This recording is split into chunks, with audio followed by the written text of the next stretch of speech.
Will you join me as we bow together for the invocation? I'll ask that you stand as we pray, please.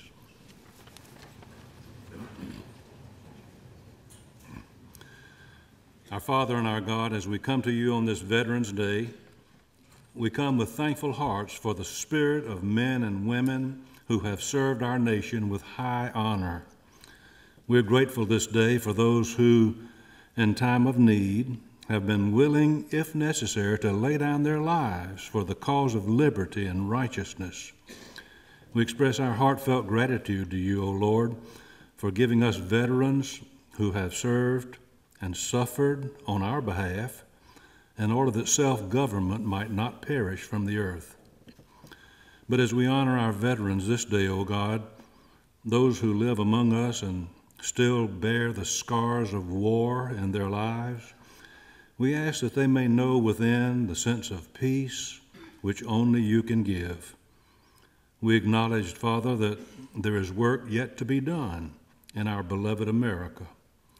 Truly, Lord, you have given this nation blessings far beyond what any of us deserve.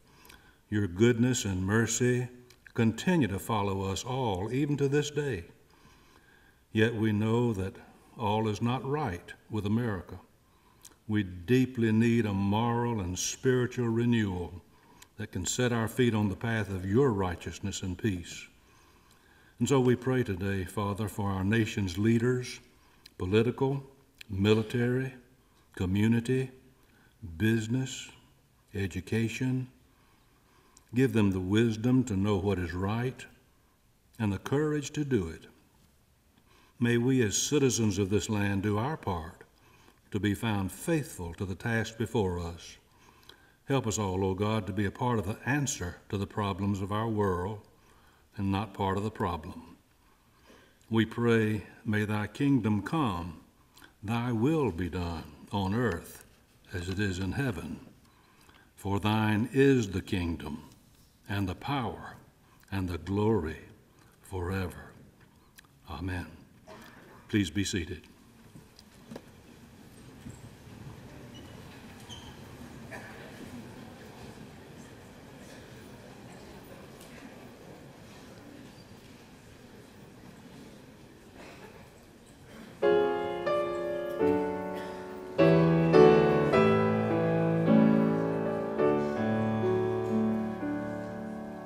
In New York Harbor, there's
a beacon of hope for you and me.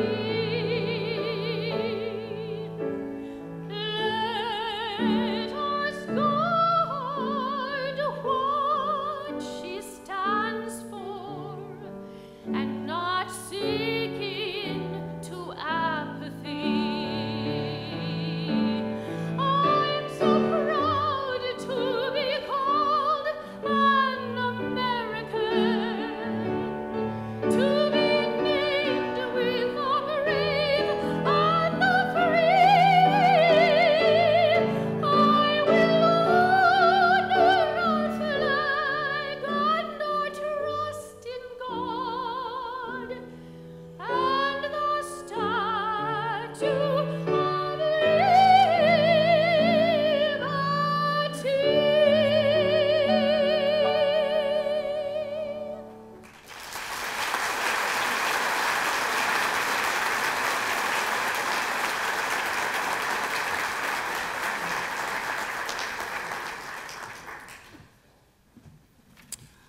Good evening. I'm Eddie Dyer, Executive Vice President and Chief Operating Officer here at Coastal Carolina. On behalf of our Board of Trustees and our President, Dr. Dave DeCenzo, I welcome you to Wheelwright Auditorium and our very busy but very beautiful campus.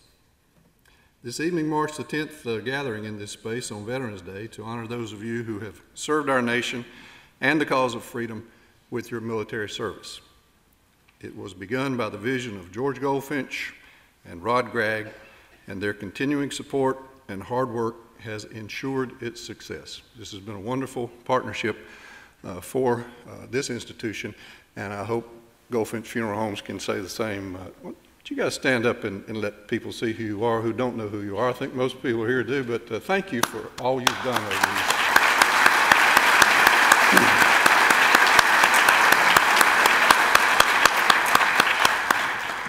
As with all things great, it started with an idea. So, the sacrifice of our veterans and the ultimate sacrifice of those who served but didn't make it home will never be forgotten by those who understand that freedom is not free. Without a strong military populated by individuals like those of you veterans here this evening, who stand ready to protect and defend, America would not be a land of liberty, and Americans would not be a people who enjoy the unalienable rights of life, liberty, and the pursuit of happiness, nor would we be able to secure the blessings of liberty for either ourselves or our posterity. I can only hope, as you do, I am sure, that we will also continue to honor those who have given their lives to defend this nation in a similar fashion on Memorial Day in this county, but without the attendant violence and antisocial behavior of a motorcycle rally.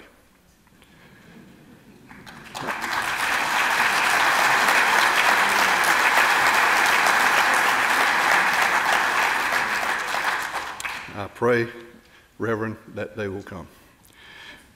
I thank our veterans for their service to America, and I thank the rest of you for coming here to honor them and Americans, veterans everywhere this evening. The program revolves around what General Eisenhower called a great and noble undertaking, and what Winston Churchill called the most difficult and complicated operation that has ever taken place. I hope this program is both educational and enjoyable for you all. Thank you very much for being here.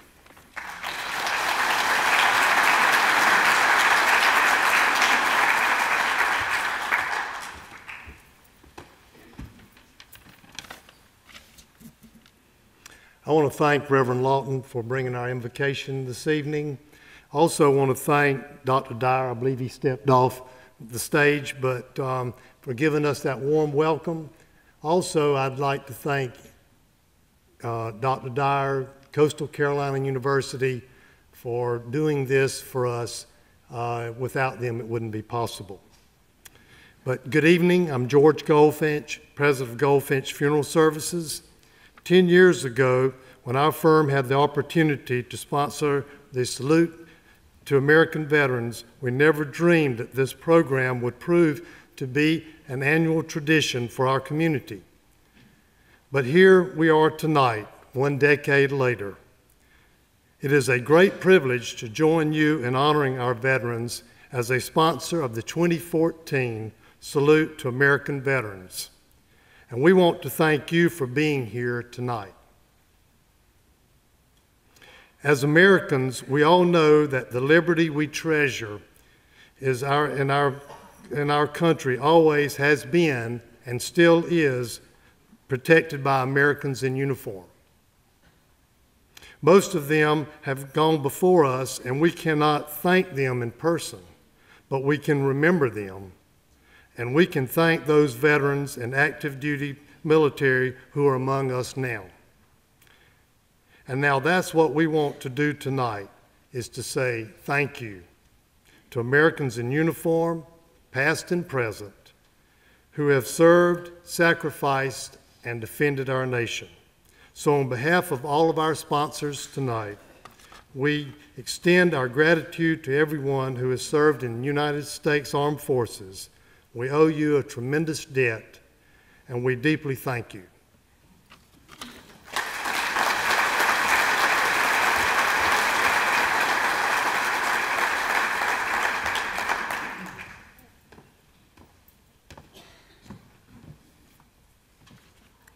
Good evening. I'm Nicole Hyman with HTC.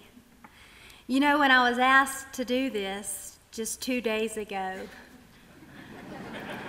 immediately I became apprehensive because it gave me little time to prepare and because programs like this are so important to our history, and that was not my best subject in school. Then I thought, wait a minute, Nicole, you've got a veteran in your family. You're going to meet for lunch Tuesday. You've got something to say. So I had lunch with my 90-year-old grandfather today, who incidentally fought in World War II. And tonight, because of him, I feel worthy standing here. My grandfather couldn't be in the audience tonight, but I'm certain that he's with me in spirit as I am with him. And as I'm sure each of you is with that special veteran in your life today, or one who's passed on. HTC is proud to support this program series, and I, in turn, am proud to have been asked to represent my cooperative. Enjoy the program.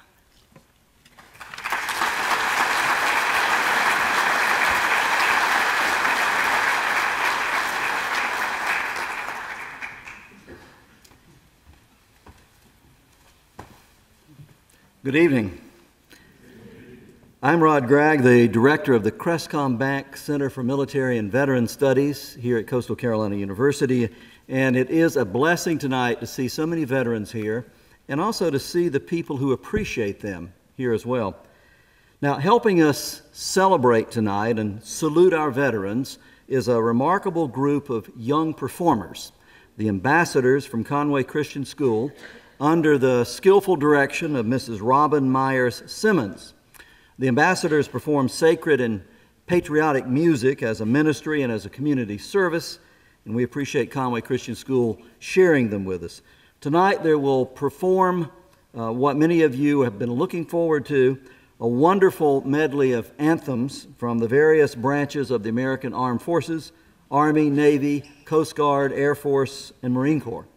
Now, if you are a veteran of the American Armed Forces or active duty military, when the ambassadors sing the anthem of your branch of the U.S. military, we would ask you to please stand. And now, will you please welcome Mrs. Simmons and the ambassadors.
We appreciate the ambassadors helping us recognize our veterans according to their service branches. And now we'd like to recognize our veterans and active duty military by the eras in which they've served.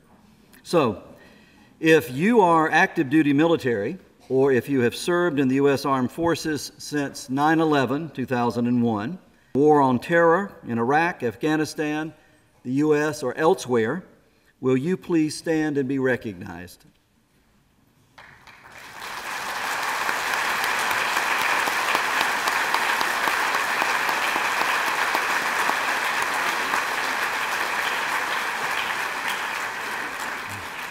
If you're a veteran who served in the first Persian Gulf War or at any time between the Persian Gulf War and 9/11, will you please stand and be recognized?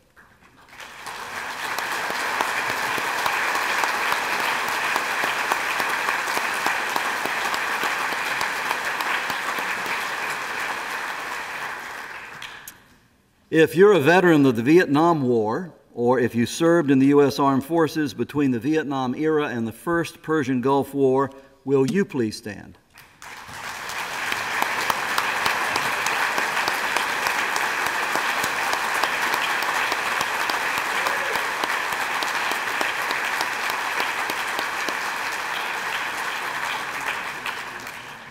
Thank you. If you served in the U.S. military in the Korean War or at any time between 1946 and the Vietnam era, will you now please stand?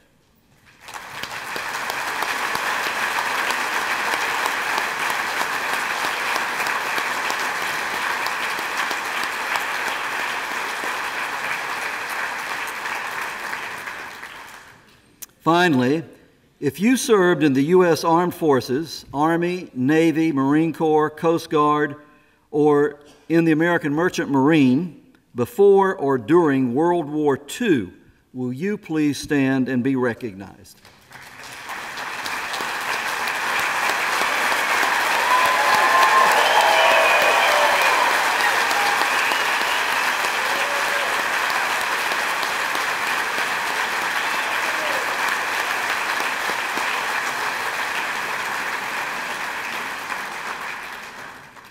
Please join me in honoring all of our veterans with the applause they deserve for their services and their sacrifices. We thank you for what you did and for what you were willing to do.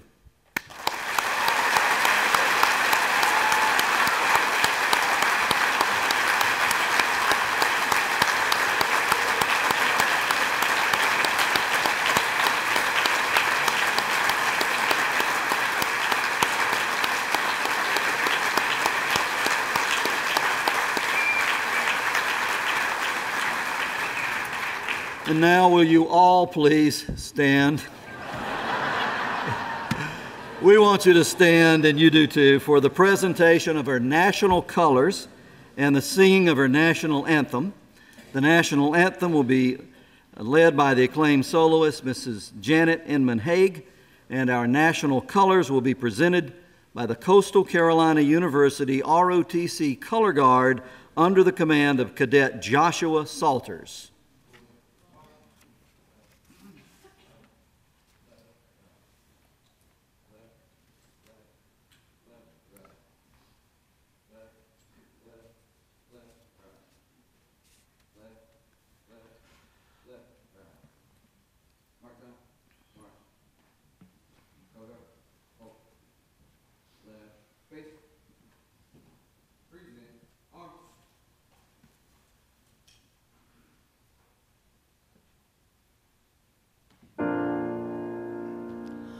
Oh, say, can you see by the dawn's early light what so proudly we hailed at the twilight's last gleaming, whose broad stripes and bright stars through the perilous fight o'er the ramparts we wore.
Please extend your appreciation to the Coastal Carolina University ROTC Color Guard.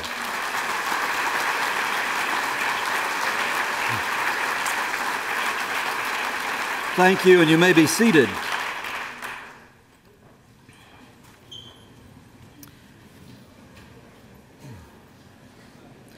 Every year, the Salute to American Veterans premieres a locally produced film about a topic in American history. The documentary that you're about to view, Uncommon Courage, chronicles the story of the World War II Battle of Grania, a little-known but important event that occurred at the time of D-Day during the Allied invasion of Normandy in 1944. Incidentally, the film includes rare color footage shot from C-47s and gliders that they were towing, which has been provided to us by Fox Movietone's Museum at the University of South Carolina, and we were told that this is the first time that this footage has been publicly shown. When the film concludes, will you please remain seated for a few final remarks, and afterwards our sponsors invite you to the auditorium lobby for refreshments. And now, we hope you enjoy Uncommon Valor, the D-Day Battle of Grania.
In a remote corner of France, on a back road in Normandy, the solemn ruins of a village church tower like a silent sentinel atop a lonely hill. Known to but a few, it stands today as a mighty memorial to an obscure battle and an extraordinary story. A story of soldiers and civilians, American and French, who together established an enduring example of uncommon courage in the cause of liberty.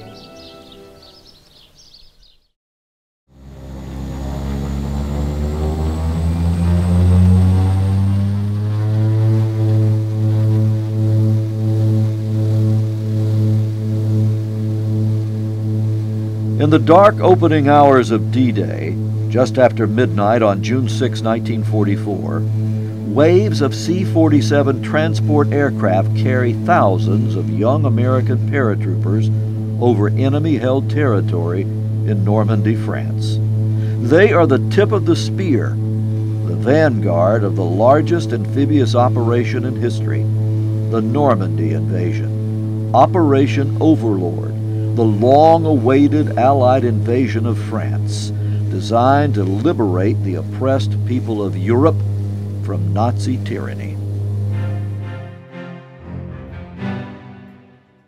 At dawn on this day, more than 150,000 American, English, and Canadian soldiers will storm ashore to hurl themselves at the German defenses on 5 beachheads in Normandy, codenamed Utah, Omaha, Gold, Juno, and Sword. They will attempt to shatter Adolf Hitler's fearsome Atlantic Wall, break through the German defenses, and begin a combat campaign across France, Holland, Belgium, and into Germany, intending to strike a fatal blow into the heart of darkness that has killed and enslaved millions. To do so, the Allies have to quickly fight their way off the beaches, and launch inland attacks at key objectives such as Caen, Saint-Lô, Cherbourg, and Carentan. And they must do so before Nazi forces can counterattack and try to drive them back into the sea. Leading the assault on the American side were 13,000 highly trained paratroopers from 2 airborne divisions, the 101st and the 82nd. Their orders were to seize vitally important crossroads, bridges, and causeways, and hold their objectives until the main Allied forces could push inland from the beaches. D-Day was the first of the big paratrooper invasions. So the amount of actual experience was very little.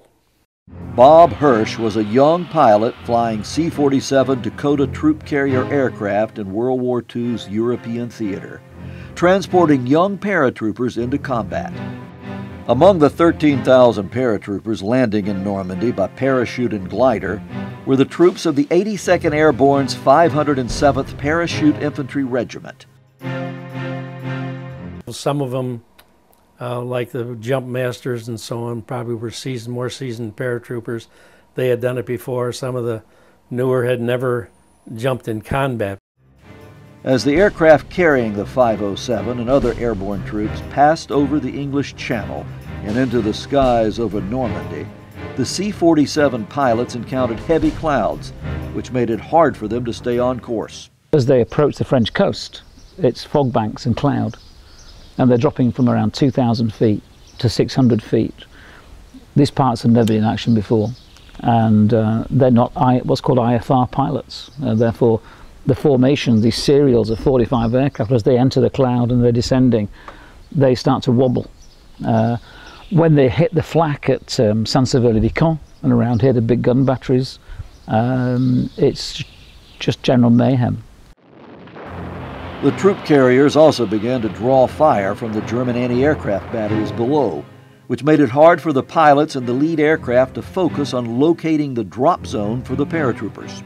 You're so intently concentrating on what you're doing that you're not really aware of the danger. You might get a side glance of a plane going down or some ground fire coming up or something of that nature. But other than that, your focus was so intent on what you were doing that you were in there and out before you knew it. It's very difficult to fly your aircraft into a wall of anti-aircraft fire, so they start to jink. And when you jink your aircraft, if you maneuver an airplane, you've got to open the throttles, otherwise you'll maneuver downwards. And so that's that, and the general mayhem of D-Day. Aircraft going down, you avoid them. There were 7 airplanes crashed around here. The C-47 Dakota was a durable aircraft that could withstand a lot of punishment from ground fire and keep on flying. That thing took an awful lot of holes to bring it down. It was very flyable. On one mission in Holland, I came back with 85 holes in the aircraft. Aboard the aircraft carrying the troops of the 507th Regiment, the men stood up, hooked up their static lines, and prepared to jump from the aircraft. There was general silence, I would say, and no communication between the troopers themselves, what was going to happen or anything of that nature. Most of the thought was internal as to what's going to happen to me and what am I going to have to do. I think there was a lot of prayer. Pounded by enemy fire and disoriented by the heavy cloud cover, the young and inexperienced C-47 pilots began to veer off course, carrying the paratroopers far from their drop zone in many places. Even though they were off course and far from their drop zones, the paratroopers had to jump, and from one aircraft after another, they plunged into Normandy's dark skies.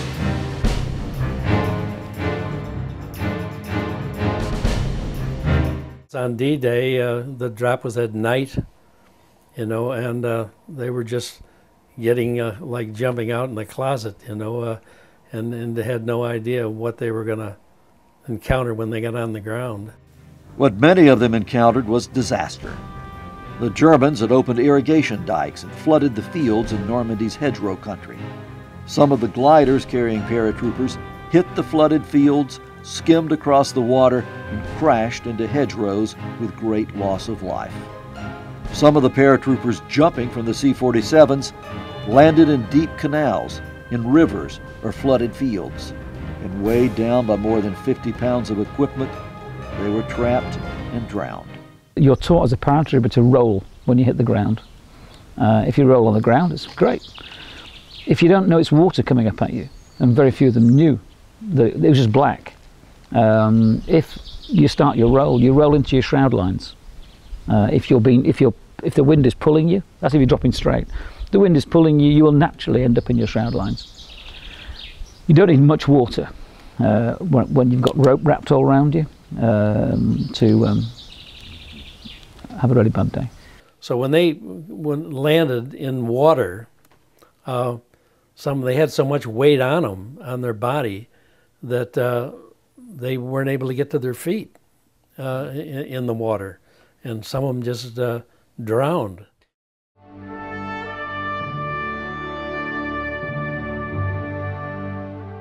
Flying at night in thick clouds, hit by heavy flak, with inexperienced pilots, 9 C-47s carrying 150 paratroopers from the 3rd Battalion of the 82nd Airborne's 507th Parachute Infantry Regiment veered far off course, farther from their drop zones than any unit dropped over Normandy on D-Day.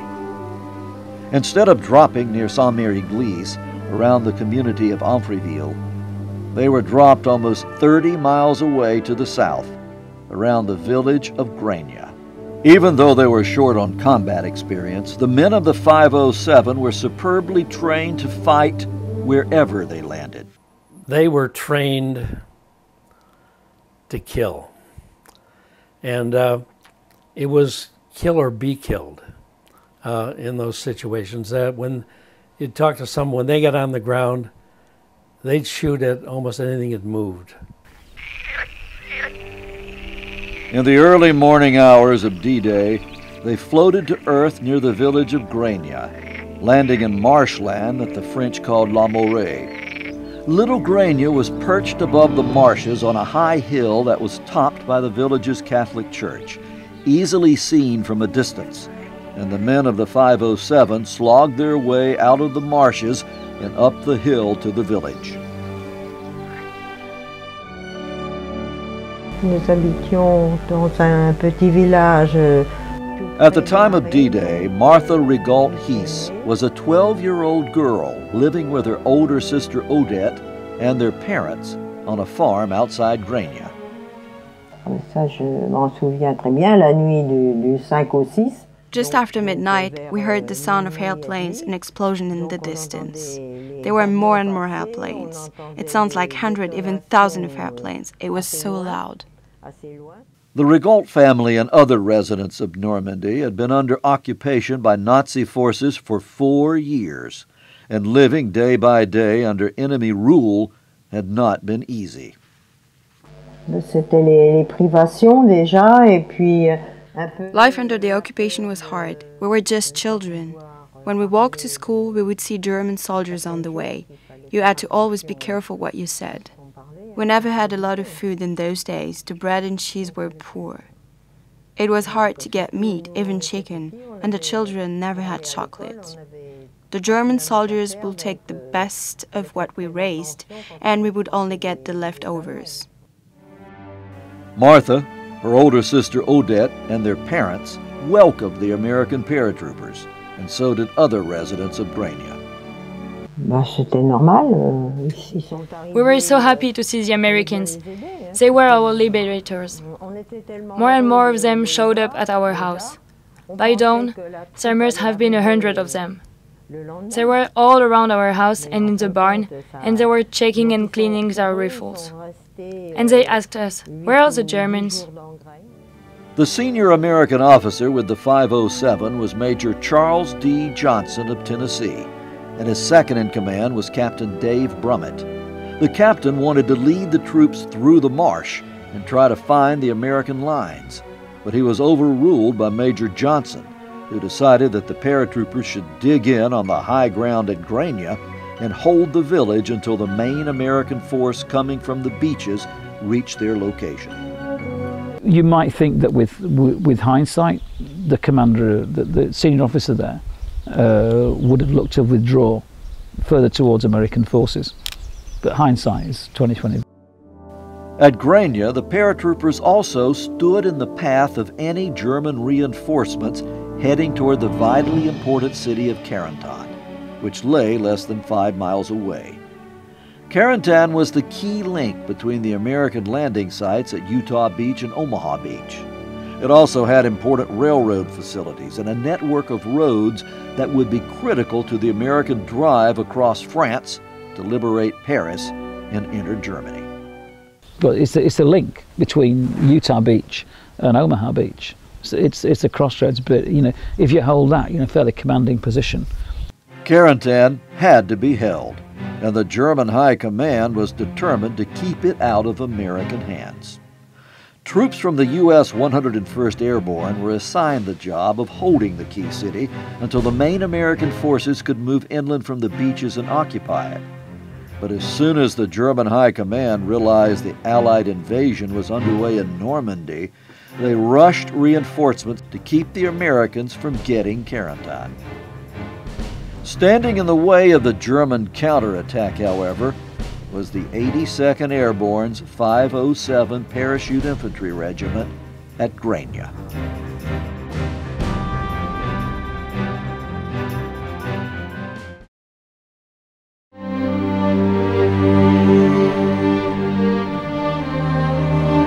As in other villages and towns in Normandy, the residents of Grania joyfully swarmed around the Americans.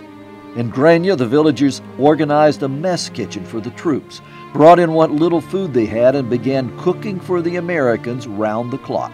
The American soldiers gave us children chocolate and chewing gum, which made us really happy. My parents and our neighbors began cooking. We made crepe and cooked potatoes, and we had some chicken. We were glad to give them whatever we had. The paratroopers at Grania were glad to get real food from the French villagers, but they faced a serious problem. Their extra ammunition and weapons were scattered over the marshes outside Grania, where they had been dropped in bundles by parachute.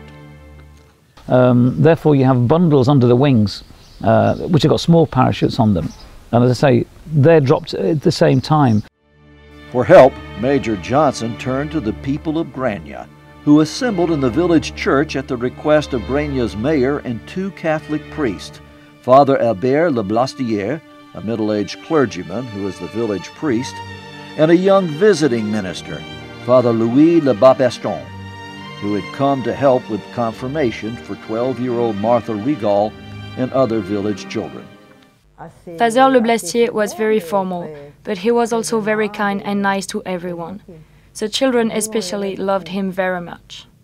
At the church meeting, the villagers of Grania agreed to go out into the nearby fields and marshes and gather up the bundles of weapons and ammunition for the paratroopers, even though they knew they would likely be executed if caught by the Germans. I was with my older sister Odette. Our parents told us to stay at home, said they were going to help the Americans collect their weapons and ammunition. I had never seen weapons or ammunition before, but soon people were bringing in a lot of it. My family helped any way they could. My sister was 18 years old and she went out with a horse and cart and helped bring in ammunition. The villagers hauled in a huge amount of ammunition, and on the high ground around Grania, Major Johnson ordered the paratroopers to set up heavily fortified defensive positions that commanded all approaches to the village. He set up a headquarters command post and a school next to the church, and he put 2 spotters in top of the church bell tower. Among the weapons retrieved by the villagers were 2 81mm mortars, 5 30-caliber machine guns, landmines, explosives, and more ammunition than the paratroopers thought they could ever use. The 507 had also been joined by a handful of other troops, mainly from the 101st Airborne Division. Altogether, the defenders of Grania numbered about 180 men. The machine guns and mortars were trained on the roads leading into Grania, and the ranges for the guns were carefully set, transforming the approaches to the village into deadly killing fields. Just outside Grania, a bridge spanned the Taut River on a main road leading into the village. The Americans rigged it with explosives and also planted landmines on the roads leading into Grania. The village had been transformed into a heavily armed fort. The American paratroopers knew that the Germans would make a counterattack to try to drive the Allied forces back into the sea, and that the makeshift American fort at Grania now stood in the Germans' path. When the counterattack came, and they knew it would, the paratroopers would be ready. They had a mindset that was something that was hard to describe. Their eyes and everything, I've often thought that I hate to be facing one of those guys on the ground.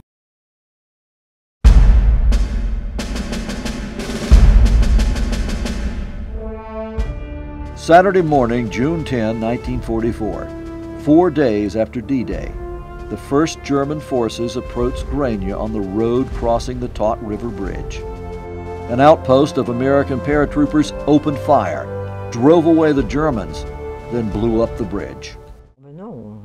The Americans said they had to blow up the bridge outside of town to keep the German tanks from coming here. They had something that looked like yellow clay. It was a kind of explosive. They used that and they blew up the bridge. All was quiet for the rest of the day, and on the next morning, Sunday, June 11, 1944, young Martha Regault and her sister went to church as usual with other members of the community.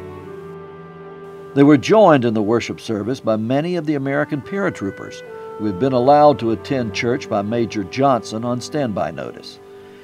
Midway through the service, a villager burst into the church, interrupting the service, and excitedly shouted an alarm. The Germans were coming.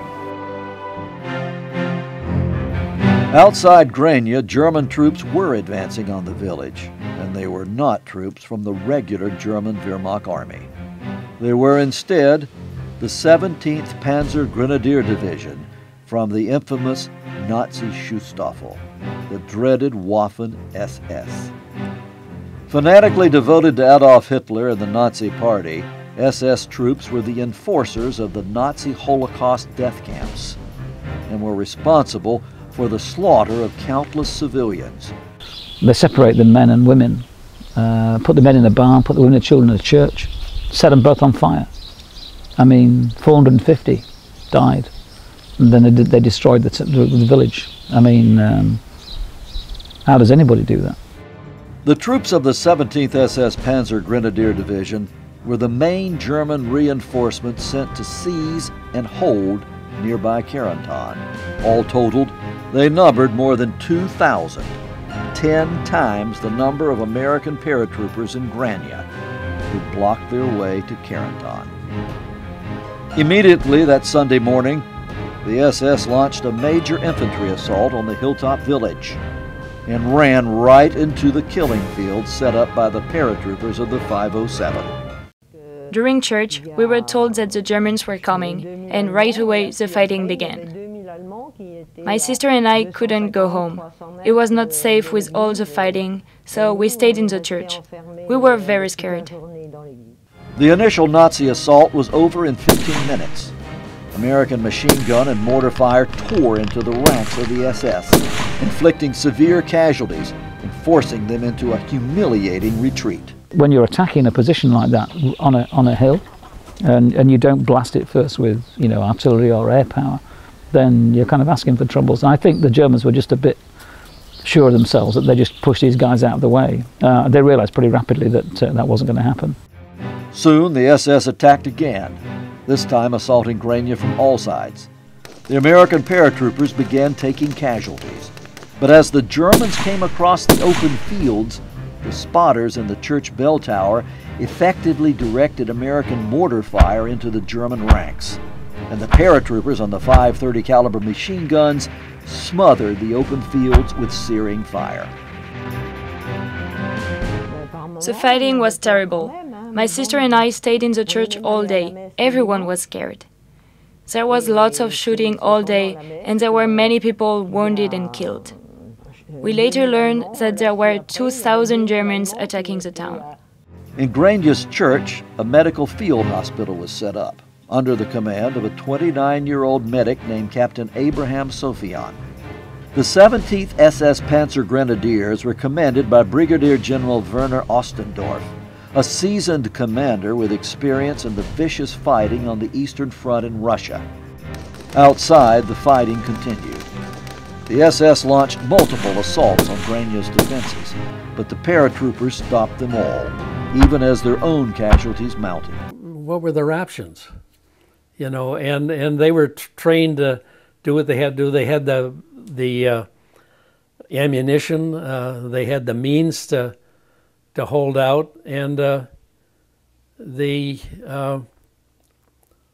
expectation is that if you lose, you die. So you better win. When the fighting was very bad outside the church, the adults put their hands over our eyes so we could not see it. But the sound was terrible. We could tell that the fighting was very bad. The SS troops were known as tough fighters, and they vastly outnumbered the American paratroopers. But despite their repeated assaults, they could not break through the American lines, and their losses were horrendous. During a lull in the fighting, the American paratroopers heard the rumble of heavy equipment, and they knew what that meant. The SS troops were bringing in reinforcements and artillery. Ostendorf and his SS troops had no idea that their stalled counterattack and their staggering losses were being inflicted by 180 American paratroopers, whose arms and equipment had been rescued by French men, women, and children. Surely the Germans had to believe the deadly defense of this little village on the way to Carentan was conducted by a major American force. And so the bloody fighting at Grania continued hour after hour. The initial push to take the hill, they suddenly realized how effective the American fire was and how difficult it was going to be to take it. That's when they bring in artillery and mortars and start pounding it first.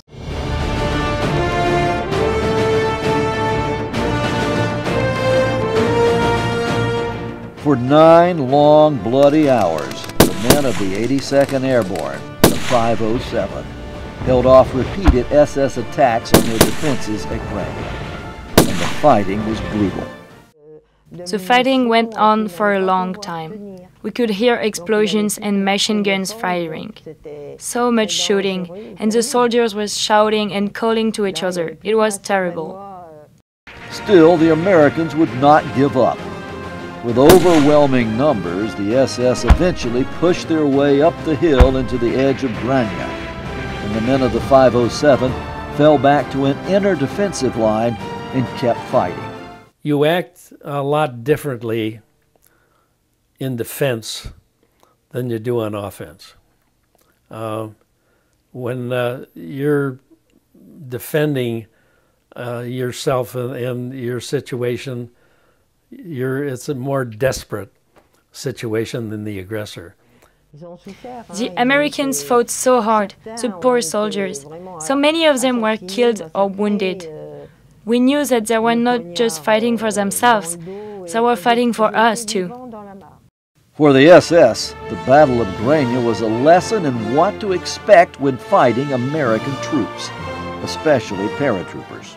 If your German don't attack a fixed position with the Americans nestling on it. We stayed in the church all day. We could hear the fighting outside. There was so much shooting. Finally, near twilight, the paratroopers began running low on ammunition. Major Johnson entered the church and addressed the civilians huddled there.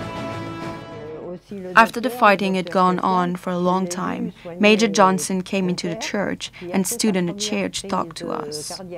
He said that his soldiers were running out of ammunition and that soon they could not protect us against the Germans. He said we should all leave and try to find a safe place as quickly as possible. 12-year-old Martha followed her older sister from the church, through the streets, down the hill to their farm, hopping over American landmines on the way. Finally, at about 7 o'clock, my sister and I left the church and ran back to our farm. In the distance, we could see the Germans running away toward the river. Furious at the stubborn American defense and incensed at their losses, the SS brought up artillery and began pounding Grania. A German artillery round hit the church bell tower, killing the spotters inside who had directed the deadly American mortar fire. Another artillery barrage hit the school where Major Johnson had his field headquarters, collapsing its roof and killing the major. The ability to be able to even take over leadership when the leadership is gone is something that always amazed me. The fighting continued through the night as the SS took their losses and pushed their way toward the center of the village and the church, while the Americans fought them every inch of the way. The fighting went on all night. From our house outside town, we could see the guns firing in the darkness around the church. Sometimes we saw red and green flares go up in the night. They fought all through the night. It was like a massacre. Finally, at almost midnight, SS troops fought their way to the church cemetery. Most of the paratroopers were now out of ammunition. Captain Drummond, who took over for Major Johnson, sent out an order for the paratroopers to break up into groups and pairs, head to the marshes, and try to make it to American lines. Not much you can do if you have no ammunition. So I think it was a kind of the line was drawn for them, really. They only had two options. They could try and filter away as they did into Moray, or they could surrender. Finally, the SS had captured the village of Grania and had driven out the American paratroopers, who in all the fighting suffered 30 to 40 casualties. For their victory, the SS had paid a heavy price, although official SS reports would claim less than 300 dead and wounded. Other estimates set the number of German casualties at Grania as high as 1,000, with at least 500 killed in action by the paratroopers. You can kind of understand they lost about 500 attacking Grania, and they caused about 30 casualties on the American side. The Battle of Grania was over, but what happened next would place the little village in the annals of SS atrocities.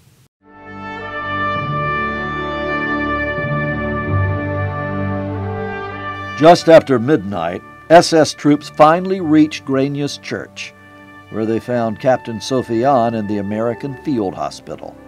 The captain surrendered himself and his wounded. Dr. Sofian was a good man. When all these troubles came to our house, my father had a heart attack. Dr. Sofian stopped what he was doing and came to our house and take care of my father. The SS troops were infuriated by their severe losses, so many German casualties inflicted by so few Americans. In retaliation, they executed the American troops who were too wounded to walk, then divided the rest of the American wounded into two groups. The SS took some of the wounded down to a small pond near the church and they killed them with their bayonets. Then they threw their bodies in the pond. They made another group of wounded Americans go to a field outside town and made them dig their own graves. I heard that Dr. Sofian was with them and that the Germans were going to make him a prisoner of war, but he would not leave his wounded soldiers. So they killed him too. They killed them all. For helping the Americans, the two French priests were also executed, along with two women housekeepers who lived at the church. During the night, the Germans took over the town. They broke into the church and shot both of the priests. Then they found the two women who lived in the church and they shot them while they were in their beds. Then they put gasoline on the bodies and set them on fire and burnt down our church. Their belt says, Gott mit uns, God with us. Why you would then kill, I have no idea. No idea. More than 40 residents of Grania were assembled by the SS and were ordered to reveal who had helped the Americans. But not one would talk. In frustration, the SS commander ordered the residents to leave their homes, and the town was set afire. Those who objected were executed. Some were simply shot on the spot by angry SS soldiers. One morning, a German with a gun came to our home and said that everybody had to leave. We had people sleeping on the floor and straw. The German said we had 20 minutes to leave. Everyone was scared. We knew that they had shot two women in their beds, so everyone left quickly. We had no place to live for a month and a half. The reality of liberation is that troops come and the Germans go away, and so you're pleased for that. The reality you don't expect is the fact the Germans are going to come and kick the liberators out and kill you in the process. The church, the school, and more than 60 homes in Grania were destroyed in the blaze. More than 100 others were seriously damaged. The French citizens of Grania had paid a high price for helping the Americans, but that did not stop them from doing more. Many of the paratroopers who retreated from Grania after running out of ammunition were hidden or guided through the marshes by the people of Grania. At their farm outside the village, 12-year-old Martha Rigaud and her older sister Odette were among the French civilians who risked their lives to hide American paratroopers. Some of the American soldiers came to our farm and wanted to hide from the Germans until they could get away. My sister Odette and I put them in the loft of the barn. At first, there were only 3 or 4 of them, so we decided to keep it in secret and not even tell our parents. But more and more kept coming, and we kept putting them in the loft. Finally, there were 23 American soldiers in our loft. How could we feed them? Then we knew we had to tell our parents. SS troops came to the Rigaud farm while the Americans were hiding in the barn loft. But Martha and Odette's mother convinced them to keep going, and they did not search the barn. After the paratroopers spent 3 days hiding in the barn loft, a neighbor boy who had a boat managed to get them through the marshes and across the river so they could join the Americans fighting for Carentan. By various means, other paratroopers who had survived the Battle of Grania also made their escape into American lines. As for the troops of the 17th SS Panzer Grenadier Division, they were defeated in the fighting at Carentan by the 101st Airborne and the U.S. 2nd Armored Division, and by the Battle of Grania, which proved to be the little-known Alamo of D-Day. The 17th SS Panzer Grenadiers lost 3 critical days at Grania, where they were held up and severely battered by 180 hard-fighting American paratroopers. When the last SS Panzer Grenadiers arrived at Carentan, they were delayed and depleted and were soon driven back in retreat. The reality of it was it did slow it down to take part in the battle. They took huge casualties. There were less of them to take part in the Battle of Carentan. The vital link at Carentan was secured by American forces, and by summer's end, Allied troops had broken out of Normandy and were racing toward Paris and the German border beyond. Less than a year later, Adolf Hitler would be dead, Nazi Germany would be defeated, and the war in Europe would end in an Allied victory.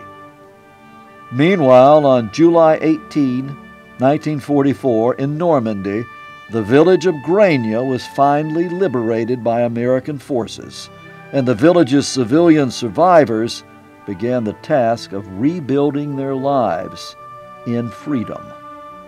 And for decades to come, the dramatic defense by the American paratroopers at Grania would remain an untold story of D-Day, a story of uncommon courage and sacrifice.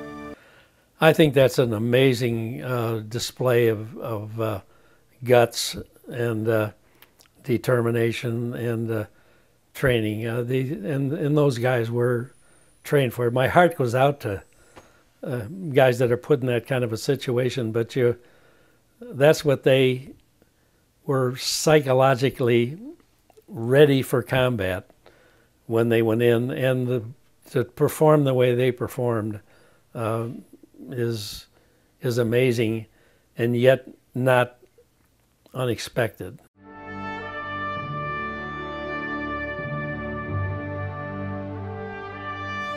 Today, the town of Grania bears little resemblance to the village destroyed by the SS in World War II.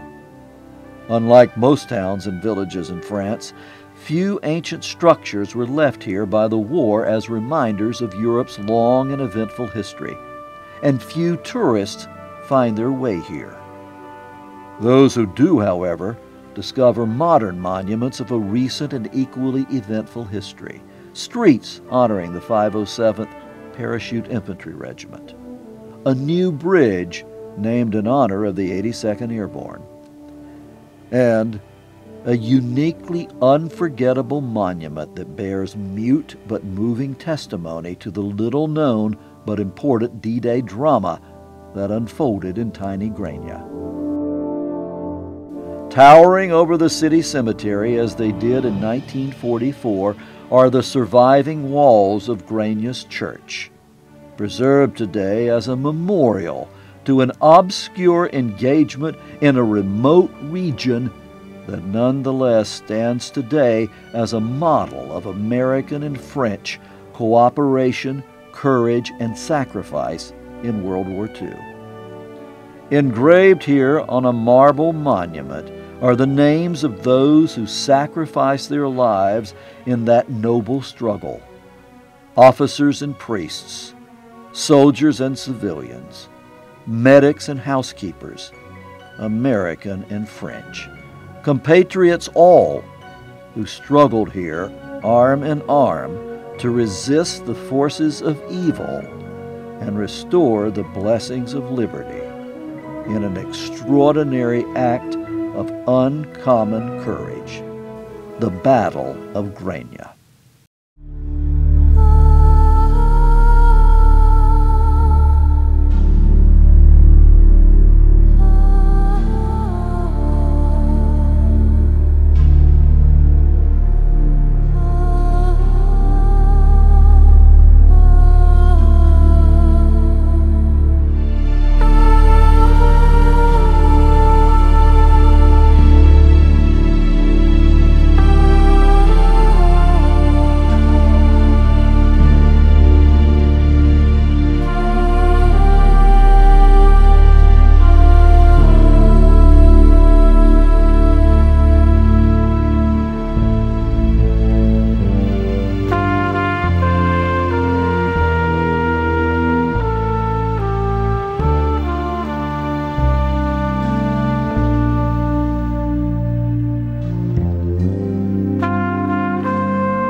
We will never forget what the Americans did for us.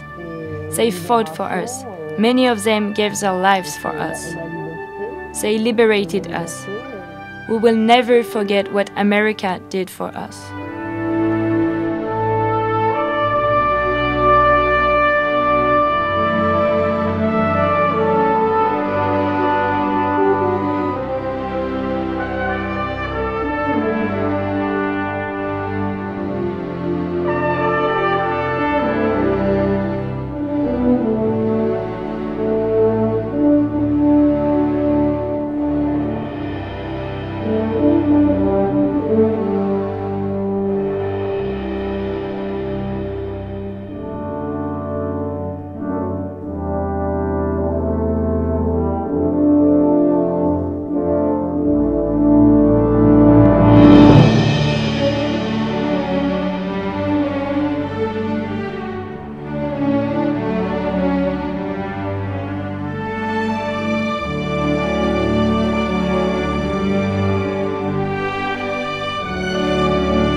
Thank you. And before you leave, I'd like to ask some special people to stand and be recognized.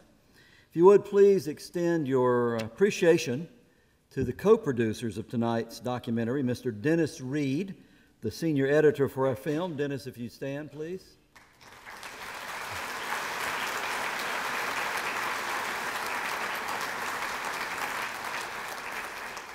And Mr. David Parker, the Director of Media Services here at Coastal Carolina University.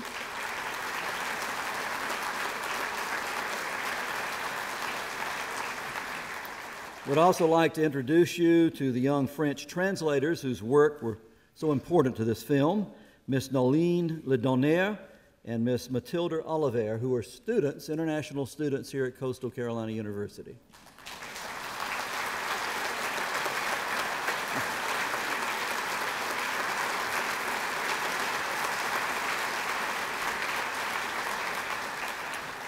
And will you please give a special recognition to Mr. Bob Hirsch of Myrtle Beach, the World War II veteran and C-47 pilot whose on-camera commentary is featured in the film. Bob, would you please stand?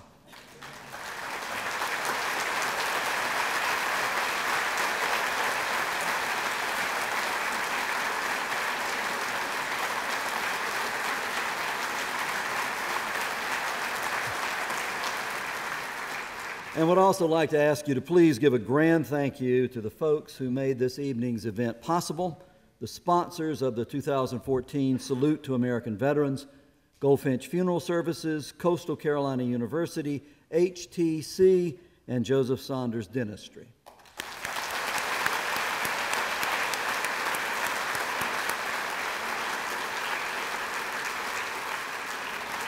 And finally, please again give your thanks to Mrs. Janet Inman Haig and Mrs. Robin Simmons and the ambassadors. And now will you please stand as the ambassadors lead in the singing of God Bless America, which will conclude our program. Thank you, God bless you, and God bless America.